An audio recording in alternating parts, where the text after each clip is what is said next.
In today's video, I'll be showing you how to import and export passwords on the Samsung Galaxy A05. Start by opening the Settings app, and in Settings, scroll and select General Management. From here, tap on Passwords, Passkeys, and Autofill. Then select the option Google.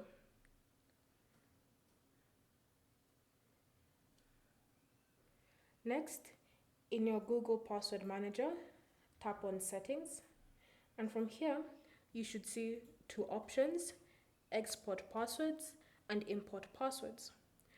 Simply select the option you wish to follow through with. So, for example, if you wish to import passwords, tap on the option and follow any on-screen instructions, such as choosing where the passwords will be coming from and where you wish to store them.